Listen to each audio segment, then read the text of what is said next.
आप सभी साथियों को मेरा प्यार भरा नमस्कार। साथियों, दिव्यांश फिजिक्स क्लासेस में आप लोगों का स्वागत है। आज मेरा लेक्चर सेकंड है। फर्स्ट लेक्चर में मैंने आप लोगों को बताया था आवेश के बारे में। आवेश क्या होता है, आवेश की संकल्पना, आवेश कब धनावेश होता है, कब ऋणावेश होता है, इसके बारे में मैंने पिछले वीडियो में आपको बताया था। आज मैं आपको बताने जा रहा हूं आवेश के प्रकार। आवेश के प्रकार, टाइप्स ऑफ चार्ज। आवेश कितने प्रकार का होता है? तो आवेश दो प्रकार का होता है। फ्रैंकलिन नामक वैज्ञानिक ने अपने प्रयोगों के आधार पर बताया कि आवेश दो प्रकार का होता है। पहला धनावेश, जिसे इंग्लिश में कहा जाता है पॉजिटिव चार्ज। दूसरा है ऋणावेश, जिसे इंग्लिश में कहा जाता है नेगेटिव चार्ज। अब धनावेश की परिभाषा है हमारी डेफिनेशन कि किसी वस्तु पर धनावेश, किसी वस्तु पर धनावेश उसकी सामान्य अवस्था में इलेक्ट्रॉन की कमी को प्रदर्शित करता है। ये हमने आपको पिछली वीडियो में भी बताया था। इलेक्ट्रॉन की अधिकता में ऋणावेश होता है और इलेक्ट्रॉन की कमी में क्या होता है, धनावेश होता है। तो हमने धनावेश की परिभाषा नोट कर दी कि किसी वस्तु पर धनावेश उसकी सामान्य अवस्था में इलेक्ट्रॉन की कमी को प्रदर्शित करता है। नेक्स्ट, ऋणावेश।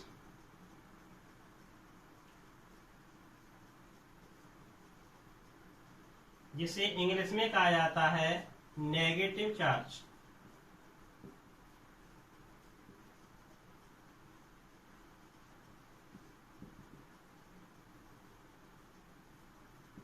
जस्ट इसकी अपोजिट परिभाषा नोट करेंगे। यहाँ हमने ये लिखा है कि किसी वस्तु पर धनावेश, तो यहाँ हम नोट करेंगे कि किसी वस्तु पर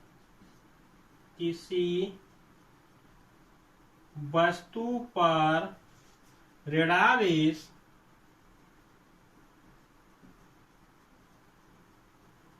उसकी सामान्य अवस्था में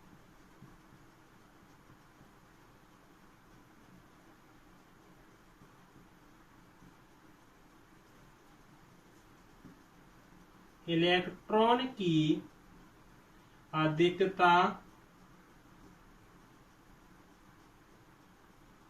को प्रदर्शित करता है।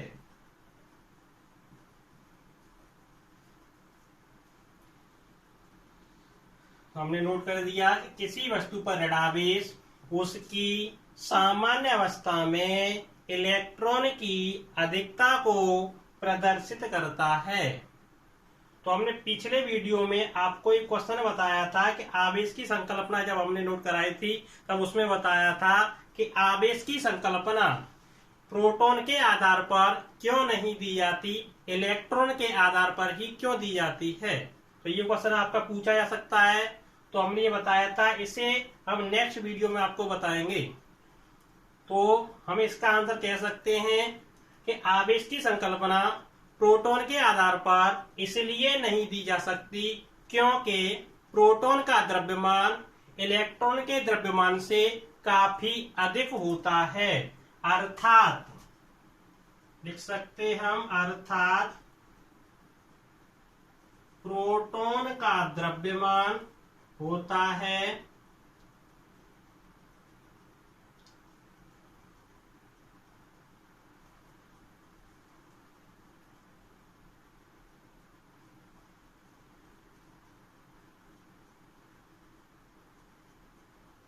प्रोटॉन का द्रव्यमान इलेक्ट्रॉन के द्रव्यमान का 1837 यानी 1837 गुना होता है।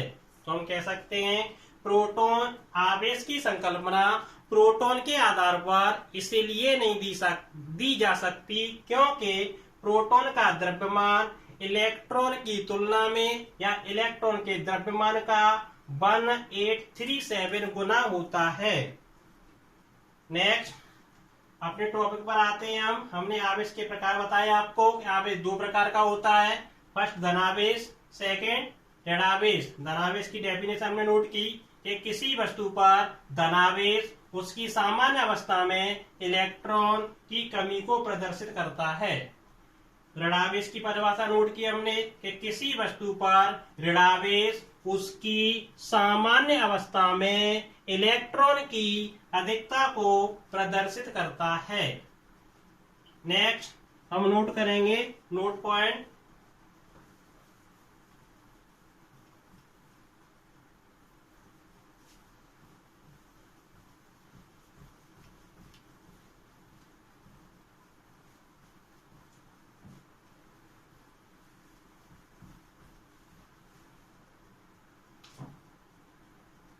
नोट पॉइंट लिखेंगे आप कि समान आवेश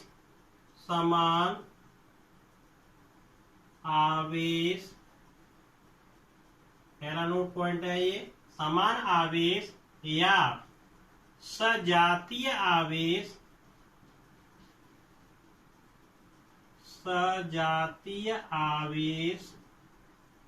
एक दूसरे को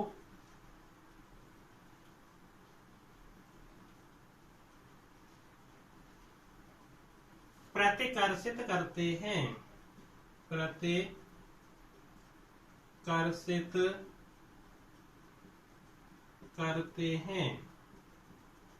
सेकंड पॉइंट नोट करेंगे विपरीत आवेश।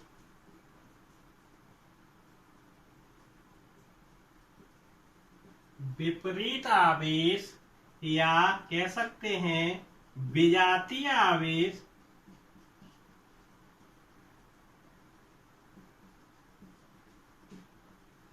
एक दूसरे को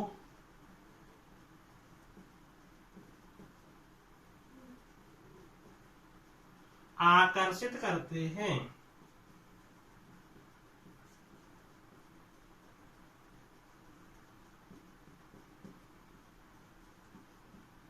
तो हमने फर्स्ट पॉइंट लिखा कि समान आवेश या सजातीय आवेश एक दूसरे को प्रतिकर्षित करते हैं। तो हम ये कह सकते हैं इस तरह से, जब समझिए किस तरह से, जब दो समान ताकत के पहलवान होंगे, अगर आपस में उन लोगों को लड़ाया जाएगा तो वे क्या करेंगे, एक दूसरे से दूर भागने की कोशिश करेंगे। तो इसी के अकॉर्डिंग हम कह सकते हैं कि जब समान आवेश होंगे तो वे क्या करेंगे, एक दूसरे को प्रतिकर्षित करेंगे, यानी एक दूसरे से दूर भागेंगे। इसी के अकॉर्डिंग सेकंड है हमारा विपरीत आवेश या विजातीय आवेश एक दूसरे को आकर्षित करते हैं। तो हम इसका तात्पर्य ये कह सकते हैं कि कोई एक व्यक्ति मजबूती है, हष्टपुष्ट है, दूसरा कमजोर है, अगर उनमें लड़ाई होती है तो वे एक दूसरे की ओर लड़ने की कोशिश करेंगे। नेक्स्ट लिखेंगे हम आवेश के मात्रक।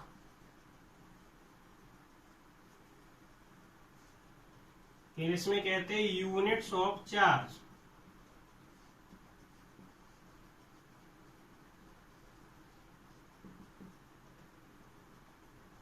नोट पॉइंट में बताया हमने कि समान आवेश एक दूसरे को प्रतिकर्षित करते हैं और विपरीत आवेश एक दूसरे को आकर्षित करते हैं। तो अब नेक्स्ट हम पढ़ेंगे आवेश के मात्रक के बारे में। आवेश का मात्रक क्या होता है, तो लिखेंगे एसआई पद्धति में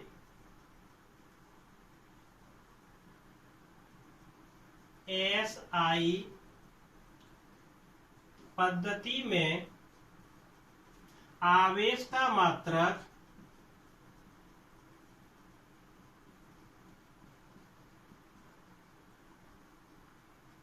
होता है कूलम।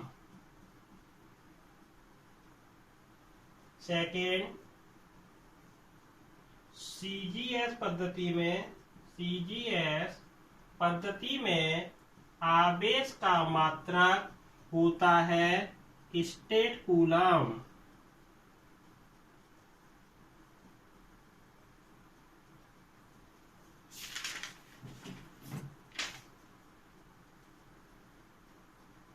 और और लिख सकते हैं हम यहाँ 1 कूलम बराबर होता है तुम्हारा 1 कूलम बराबर 3 × 10⁻⁹ स्टेट कूलम।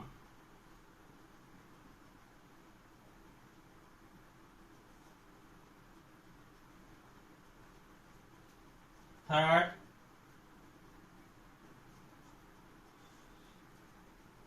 आवेश का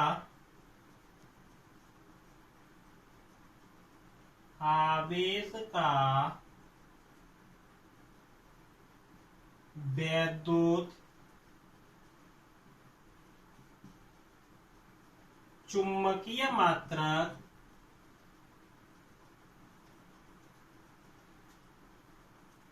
होता है EMU। और कह सकते हैं हम कि 1 कूलम बराबर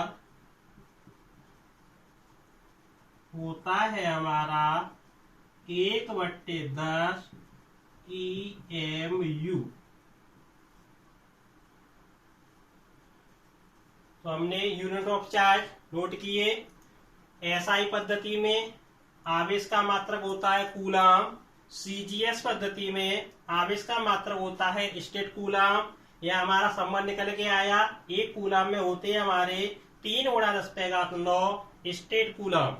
नेक्स्ट, आवेश का वैद्युत चुंबकीय मात्रक होता है EMU। यहाँ हमारा रिलेशन आया कि 1 कूलम में होते हैं हमारे 1/10 EMU। आवेश के बारे में हमने पढ़ा, आवेश के मात्रक क्या होते हैं। आवेश किस तरह की इकाई है। आवेश हमारी एक अदिश राशि है। साइड से हम लिख सकते हैं आवेश का विमीय सूत्र। आवेश का विमीय सूत्र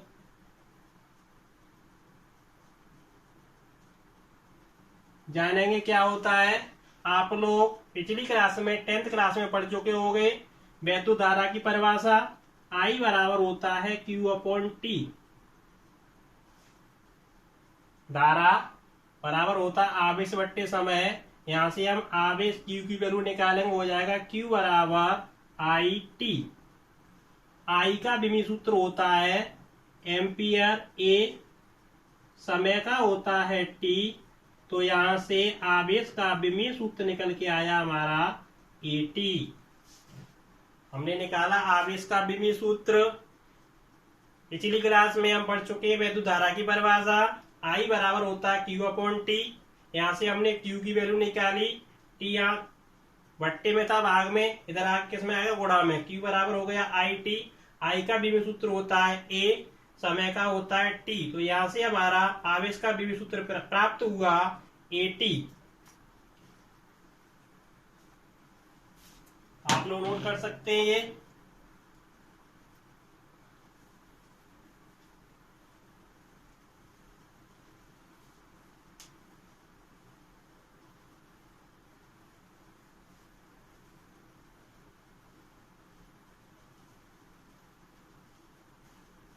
नेक्स्ट हम समझेंगे, नोट पॉइंट लिखोगे आप लोग। आवेश का सबसे बड़ा जो मात्रक होता है वह होता है फैराड। तो लिख सकते हैं हम इसे नोट पॉइंट में। आवेश का सबसे बड़ा मात्रक फैराड होता है।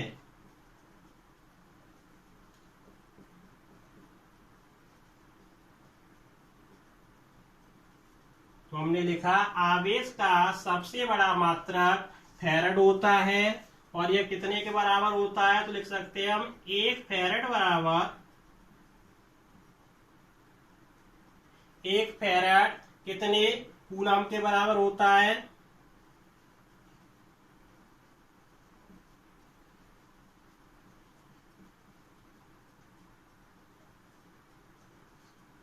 हमने लिखा आवेश का सबसे बड़ा मात्रक जो होता है वह होता है फैराड। और 1 फैराड में कितने कूलाम होते हैं, तो हमने नोट कर दिया 1 फैराड बराबर होता है हमारा 96,500 कूलाम।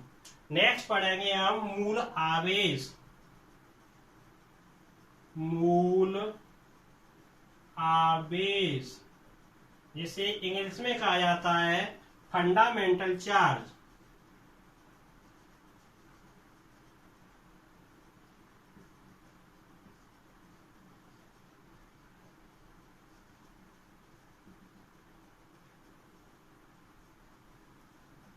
हम समझेंगे मूल आवेश क्या होता है। तो मूल आवेश की परिभाषा आप लोग नोट करेंगे कि वह न्यूनतम आवेश जिससे और छोटा आवेश नहीं होता है मूल आवेश कहलाता है। तो नोट कर सकते हैं आप लोग, वह न्यूनतम आवेश जिससे, मैं नोट कर देता हूं, वह न्यूनतम आवेश जिससे और छोटा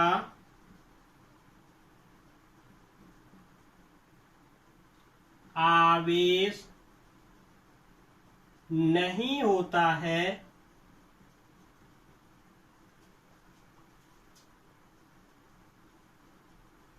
मूल आवेश कहलाता है।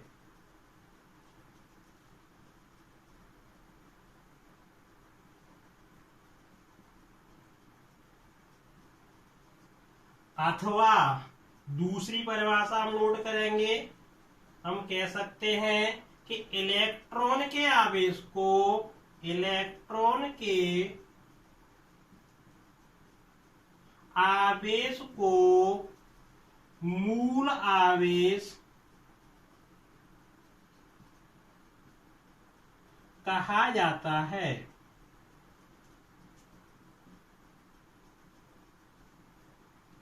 इसे स्मॉल ई से प्रदर्शित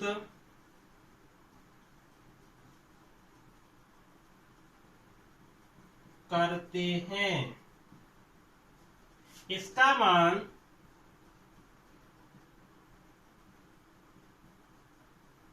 1.6 गुणा 10⁻⁻⁰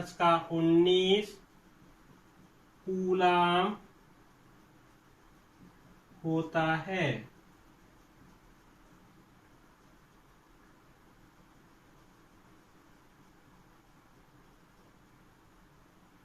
इलेक्ट्रॉन पर हमारा ऋण चार्ज होता है और प्रोटॉन पर धन चार्ज होता है। तो हमने मूल आवेश की परिभाषा लिखी 2 तरीके से। या तो आप लोग ये याद कर सकते हो कि वह न्यूनतम आवेश जिससे और छोटा आवेश नहीं होता है उसे मूल आवेश कहा जाता है, अथवा यह कह सकते हो कि इलेक्ट्रॉन के आवेश को मूल आवेश कहा जाता है। इसे स्मॉल ई से दर्शाया जाता है या प्रदर्शित किया जाता है। इसका मान 1.6 गुणा 10⁻⁻⁰ कूलाम होता है। नेक्स्ट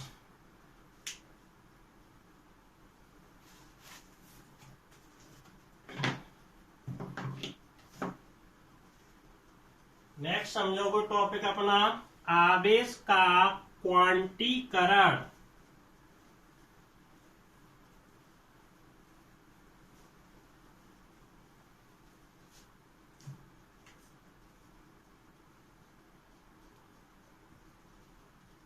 आवेश का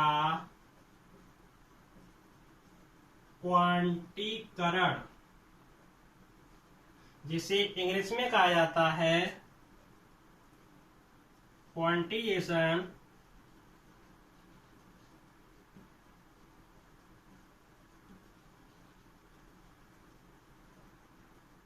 ऑफ चार्ज।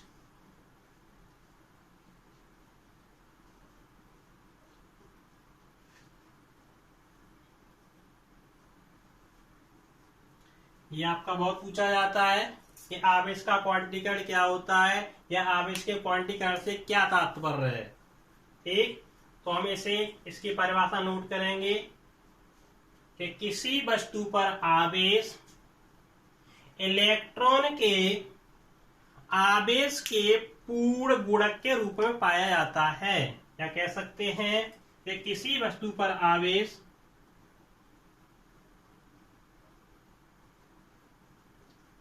किसी वस्तु पर आवेश इलेक्ट्रॉन के आवेश के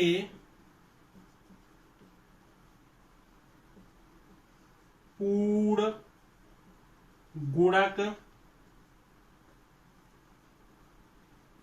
के रूप में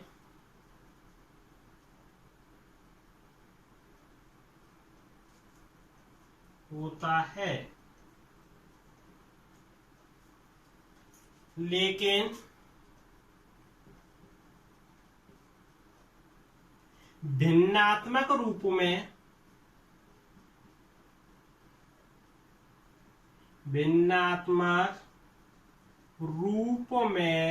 नहीं होता है।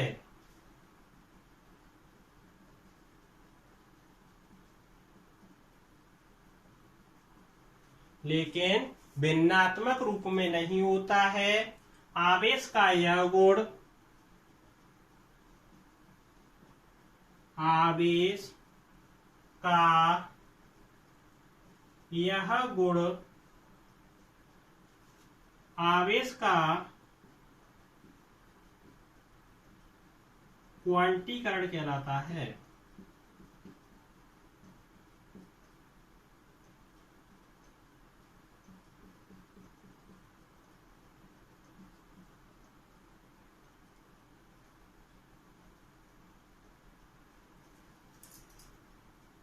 अतः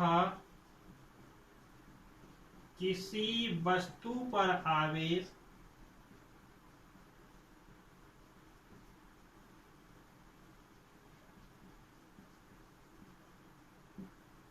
Q बराबर होता है प्लस माइनस NE,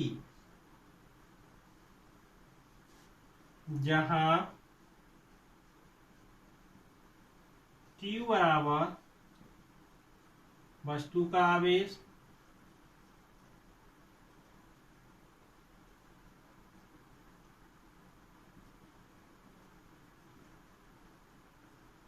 N बराबर इलेक्ट्रॉन की संख्या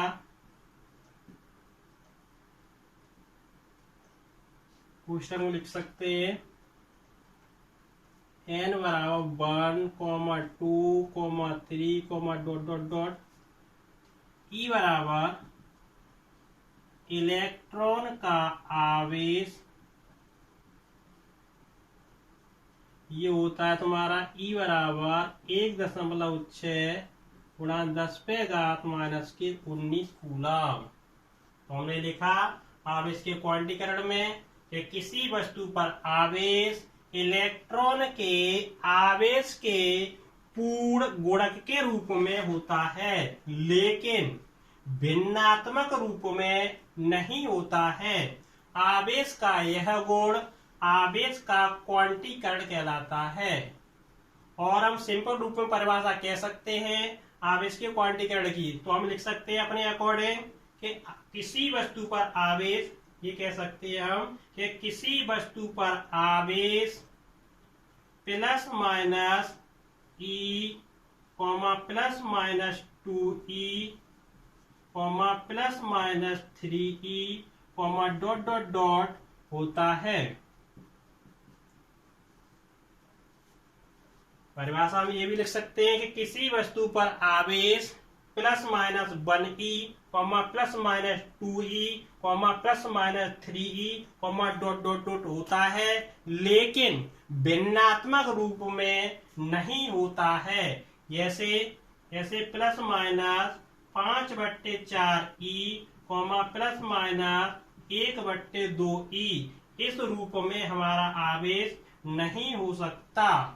आवेश होगा तो हमारा किस रूप में होगा? एक पूर्ण गुणक के रूप में होगा, जैसे plus minus E, plus minus का 2E, प्लस माइनस का 3, कॉमा डॉट डॉट हो सकता है। तो हमने आवेश के क्वांटीकरण के बारे में दो तरीके से आप लोगों को बताया। या आप लोग परिभाषा याद कर सकते हैं, या अपने शॉर्ट रूप में ये भी कह सकते हैं कि किसी वस्तु पर आवेश plus minus 1e, plus minus 2e, plus minus 3, dot dot होता है, लेकिन भिन्नात्मक रूप में नहीं हो सकता है। यही गुण आवेश का क्वांटीकरण कहलाता है। तो इसके ऊपर एक क्वेश्चन समझेंगे आप लोग। एग्जाम्पल है तुम्हारा, देखिए।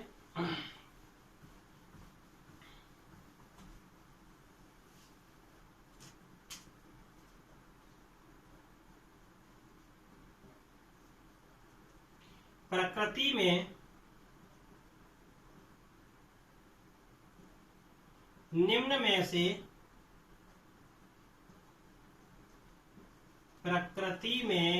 में से कौन सा आवेश संभव है? फर्स्ट पॉइंट है तुम्हारा 2/3e, second point 5/7e, third point 2e, 4.1/3e। तो इसमें देखेंगे आवेश के क्वांटीकरण के अकॉर्डिंग, अगर आपको परिभाषा समझ में आ चुकी है तो आप लोग को डायरेक्ट देखकर बता सकते हो कि कौन सा आवेश प्रकृति में पाया जा सकता है। तो हमने आवेश के क्वांटीकरण में बताया था कि किसी वस्तु पर आवेश एक इलेक्ट्रॉन के आवेश के पूर्ण गुणक के रूप में हो सकता है या पाया जाता है। तो देखिए ये क्या दिया है तुम्हारा, भिन्नात्मक रूप में दिया है, तो ये तुम्हारा हो नहीं सकता है। ये भी तुम्हारा भिन्नात्मक रूप में, तो ये भी नहीं हो सकता है। ये भी तुम्हारा भिन्नात्मक रूप में, तो ये भी नहीं हो सकता है। तो कौन सा आवेश हो सकता है? 2e। तो कौन सा ऑप्शन सही होगा हमारा? थर्ड वाला ऑप्शन सही होगा। तो हमने क्वांटीकरण के अकॉर्डिंग ये क्वेश्चन सॉल्व किया। नेक्स्ट समझेंगे आवेश संरक्षण का नियम। आवेश संरक्षण का नियम। चार्ज, जिसे इंग्लिश में कहा जाता है चार्ज कंजर्वेशन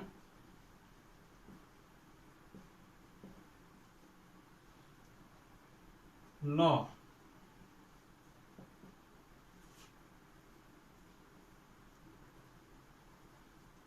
आवेश संरक्षण का नियम। इससे पहले आप समझेंगे, पिछली क्लास में आप लोग पढ़ चुके हैं ऊर्जा संरक्षण का नियम। ठीक इसी के अकॉर्डिंग तुम्हारा है आवेश संरक्षण का नियम। तो हमने पढ़ा है ऊर्जा संरक्षण का नियम। ऊर्जा को न तो उत्पन्न किया जा सकता है और न ही इसे नष्ट किया जा सकता है। इसे केवल एक रूप से दूसरे रूप में बदला जा सकता है। इसी के अकॉर्डिंग आवेश संरक्षण का नियम में हम कह सकते हैं कि आवेश को इस नियम के अनुसार आवेश को न तो उत्पन्न किया जा सकता है और न ही इसे नष्ट किया जा सकता है। इसे केवल एक वस्तु से दूसरी वस्तु पर स्थानांतरित किया जा सकता है।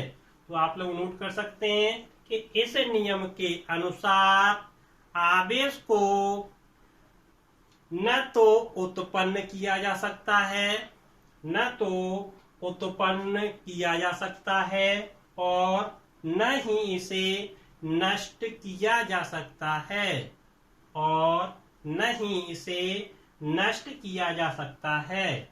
इसे केवल एक वस्तु से दूसरी वस्तु पर स्थानांतरित किया जा सकता है।